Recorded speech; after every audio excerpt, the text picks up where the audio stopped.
Hello everyone, आप सबका स्वागत है मेरे यूट्यूब चैनल ई लर्न आइडिया में।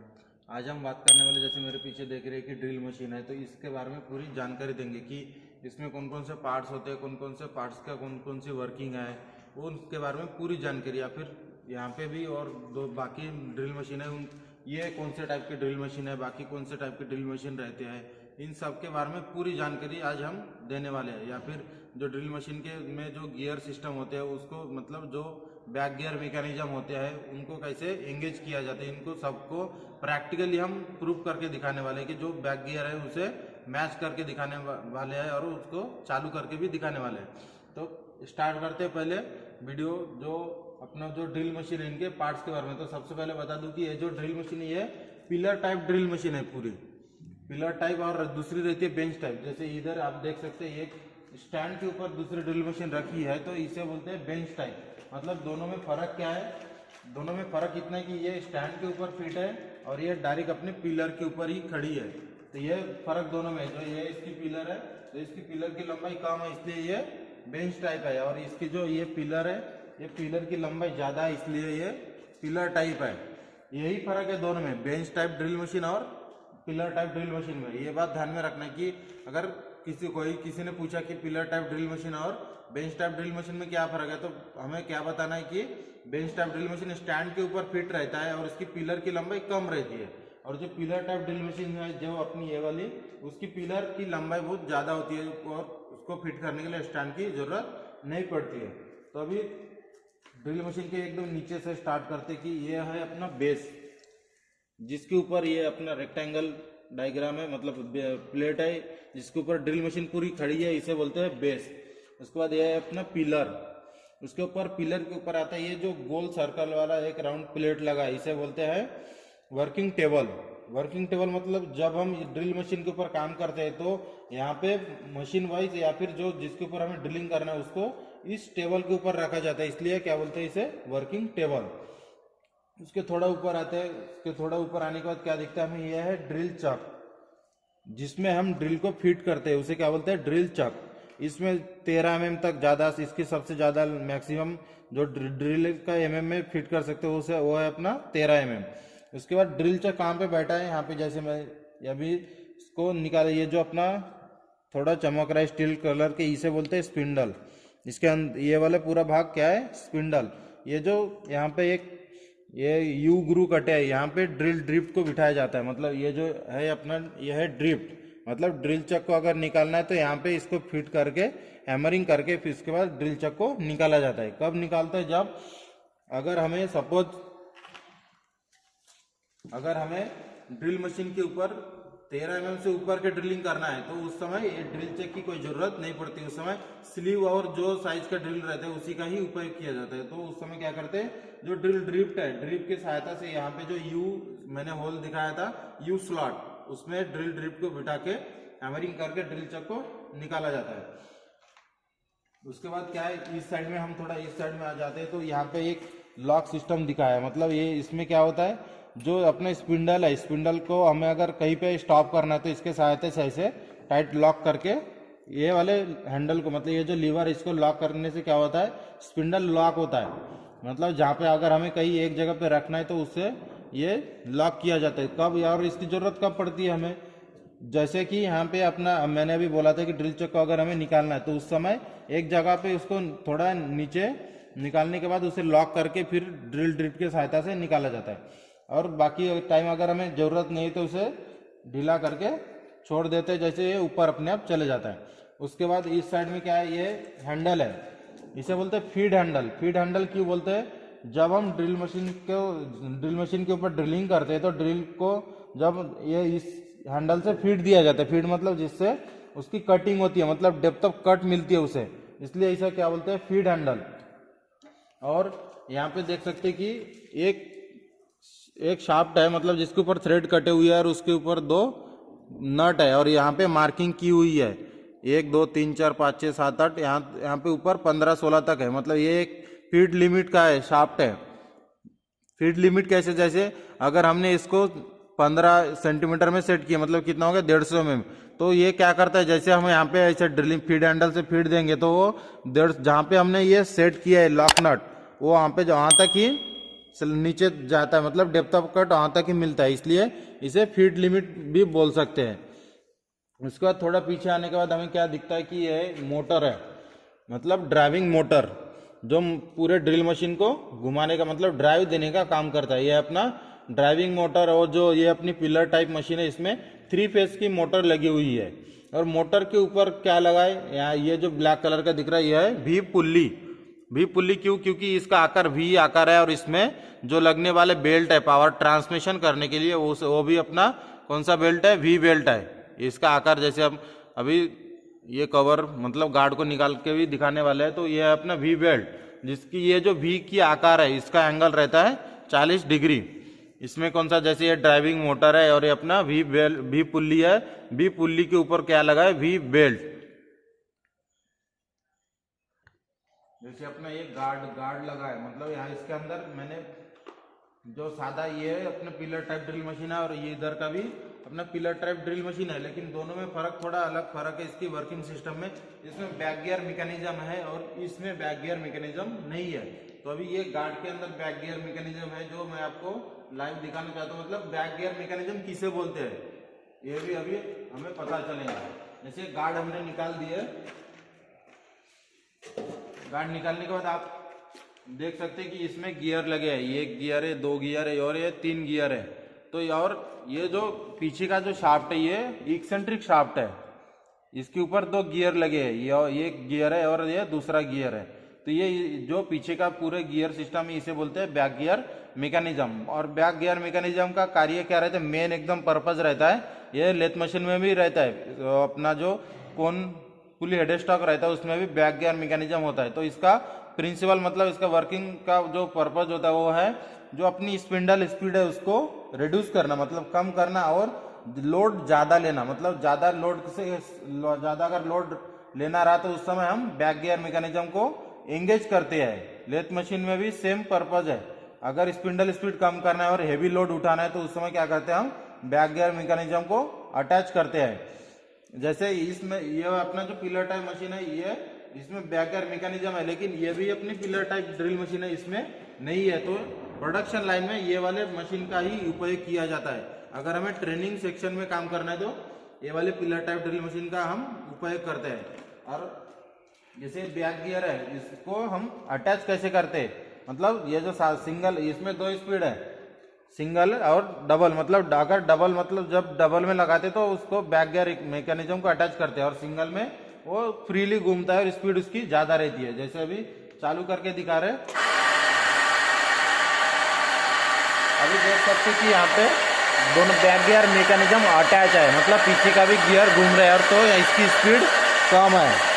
तो हमें अभी इसको डिसएंगेज करके दिखाते हैं कि इसकी स्पीड बढ़ती कैसी है, मतलब सिंगल गियर में उसकी स्पीड कितनी रहती है। तो बैक गियर मैकेनिज्म को डिसएंगेज कैसे करना है, जो सबसे पहले ये अब मैंने बताया था कि ये एक एक्सेंट्रिक शाफ्ट है, इसको हल्का ऊपर उठाना है इस तरीके से। इसमें के अंदर एक पिन लगा रहती है, उस पिन को ऊपर उठा के रिलीज करना है और उसको ऐसे घुमा देना है, और उस ऐसे दूसरे उस साइड में भी और अपोजिट साइड में एक होल है वहां पे फिट करना है, जिससे कि आप देखेंगे कि यहाँ पे जो गियर दोनों का अटैचमेंट था उसका मतलब कनेक्शन टूट गया है। देख सकते कि यहाँ पे 2 गियर का बीच में का जो अभी अटैच थे वो डिसएंगेज, मतलब जो एंगेज था वो अभी डिसएंगेज हो गया। मतलब अभी हम मशीन अगर चालू किए तो ये बैक गियर मैकेनिज्म घूमने वाला नहीं है, ये सिर्फ डायरेक्टली यही घूमने वाला है। तो अभी चालू करके भी हम दिखाएंगे। तो जैसे मैंने बताया था कि हमें डिसएंगेज करते समय क्या करना है, जो ये अपना एक्सेंट्रिक शाफ्ट है, एंगेज करते समय इस साइड में एक होल है, उसमें फिट करने के बाद ये अटैच हो जाता है। उसके बाद डिसएंगेज करते समय ऊपर उठा के ऑपोजिट साइड में भी एक होल है वहां पे फिट करना है। और नीचे की जो एक पिन है, यहाँ पे देख सकते हैं एक पिन है जो निकाल के है, उसको हमें अभी लगाना है। तो लगाते समय क्या करना है, ये जो ऊपर की बेल्ट है ऐसे फिट हो जाता है, उसको सामने में पैरेलल घुमा के अगर हम बेल्ट को घुमाए तो पूरा फिट हो जाता है। जैसे अभी मैं हाथ से घुमा रहा हूँ तो ये पीछे की गियर नहीं घूम रही, तो हमें पता चल जाता है कि अपनी मशीन सिंगल में ही है, सिंगल में पीछे की गियर घूमती नहीं है। ये ध्यान में रखना है। इसको पहले ऊपर उठा के डिसएंगेज करना है, उसके बाद जो ये पिन लगी है इसे एंगेज करना है। ये प्रोसेस है सिर्फ बैक गियर मैकेनिज्म को डिसएंगेज करने का। अगर हमें एंगेज करना है तो उस समय क्या करना है, एंगेज करते समय अभी ध्यान में रखिए कि जो हमने अभी पीछे से स्टार्ट करना है। हमने सबसे पहले क्या किया था, डिसएंगेज करते समय इसको ऊपर उठा के अपोजिट साइड के पिन होल में पिन फिट किए थे। उसके बाद ये जो अपनी पिन है इसे अटैच किए थे। अभी सबसे पहले क्या करना है, अगर बैक गियर मैकेनिज्म को एंगेज करना रहा तो ये वाले पिन को निकालना है और थोड़ा कौन से भी राइट है राइट लेफ्ट साइड में घुमा देना है। उसके बाद ये जो अपनी है एक्सेंट्रिक शाफ्ट में जो गियर लगी है उसे फिर से ऐसे ऊपर उठाना है अपने पहले होल से। उसके बाद ऐसे राइट में टर्न करके एंगेज करना है। ये जो गियर है ये गियर से गियर को मैच करना है, हल्का घुमा के मैच करना है। जैसे मैच हो गया है तो अपने पिन के जगह पे मतलब जो होल है पिन होल है यहाँ पे जाके सेट हो जाता है। उसके बाद ऐसे नीचे बैठ जाता है। ये हो गया है एंगेज। और engage back gear mechanism engage होने के बाद ये पिन अपना खुला होना चाहिए, ये बात ध्यान में रखना है। जैसे अभी डबल में फिट है तो देख सकते कि इसकी स्पीड कम है।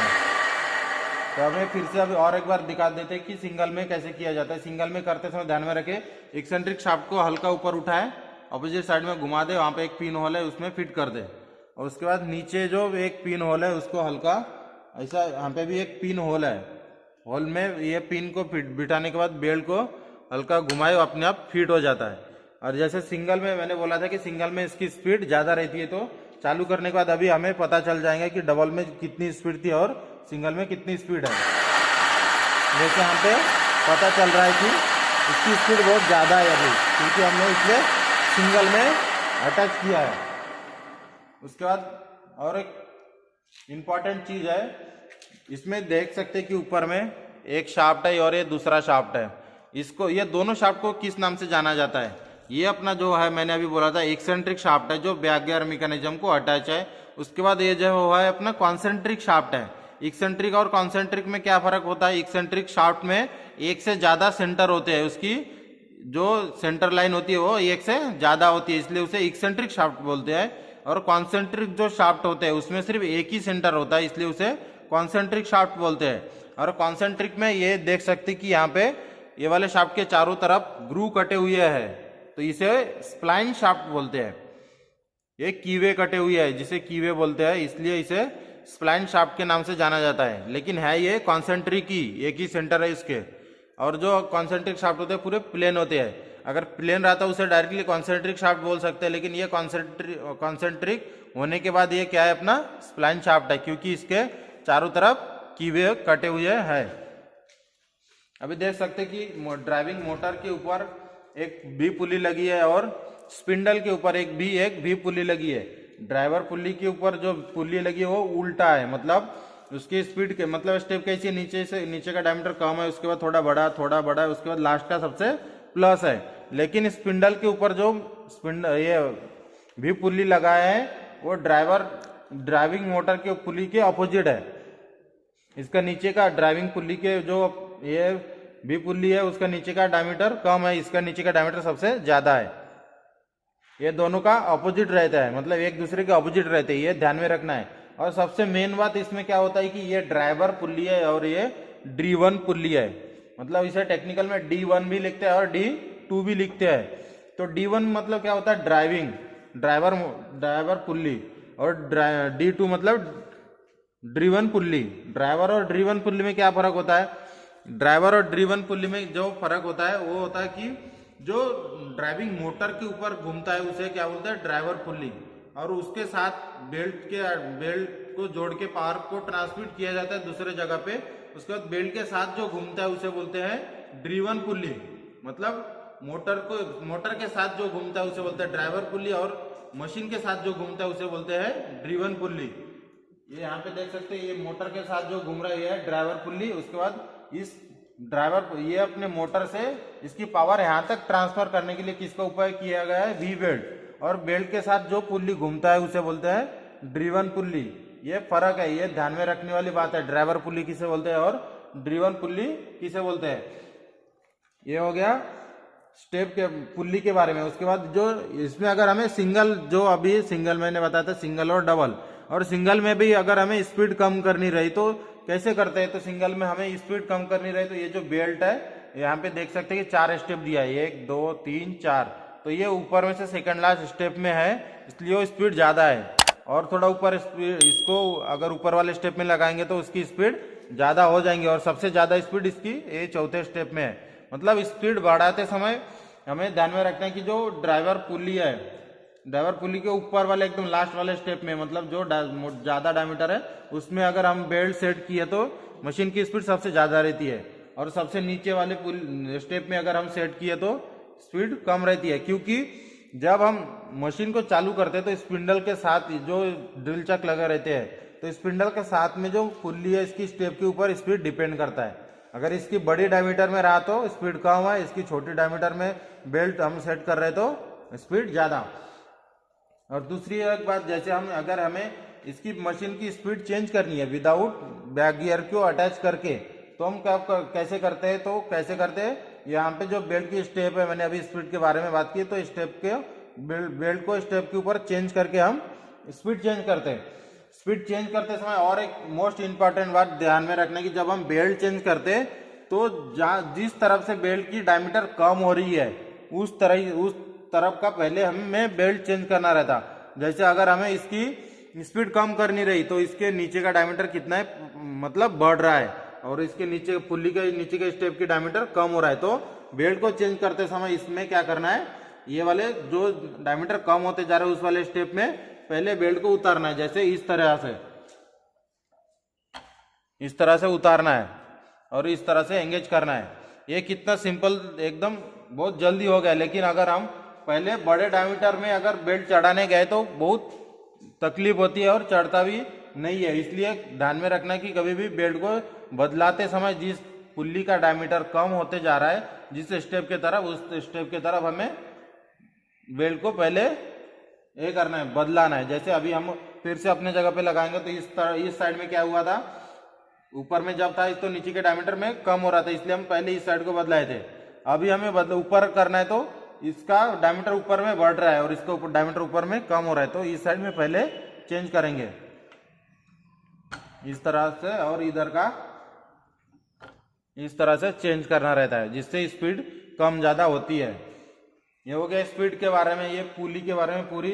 उसके बाद ये जो जितने भी पार्ट्स है उसके वर्किंग सिस्टम क्या रहता है, मतलब यहाँ पे जो मैंने डिफरेंस बताया था कि ये पिलर टाइप ड्रिल मशीन और ये भी पिलर टाइप ड्रिल मशीन है, लेकिन इसमें बैक गियर मैकेनिज्म है, इसमें बैक गियर मैकेनिज्म नहीं है। इसमें जो सिंपल स्टेप दिया है, ये 4 ही स्पीड है इसकी, इसमें जो जितनी स्पीड है वही है। मतलब इसमें अगर हमें बड़े ज़्यादा लोड देना रहा तो उस समय ये मशीन काम के हमारी नहीं रहती है। इसलिए प्रोडक्शन लाइन में कभी भी इस टाइप की मशीन ही रहती है, और इससे अगर ज़्यादा लोड चाहिए होगा तो हमें उस समय रेडियल ड्रिल मशीन की हम उपयोग करते हैं।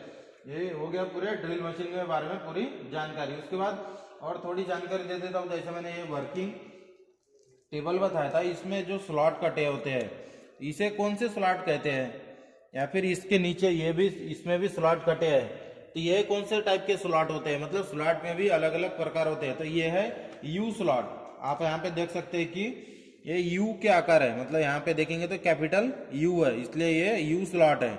और इसके नीचे जो भाग है ये टी स्लॉट होते हैं, इसके अंदर से खांचे कोटे होते हैं, मतलब टी बोल्ट लगाने के लिए यहाँ पे, मतलब कौन से जुगाड़, मतलब जो फिक्चर वगैरह रहते हैं उसे अगर हम फिट करना रहा तो उस समय ये टी स्लॉट काम में आते हैं।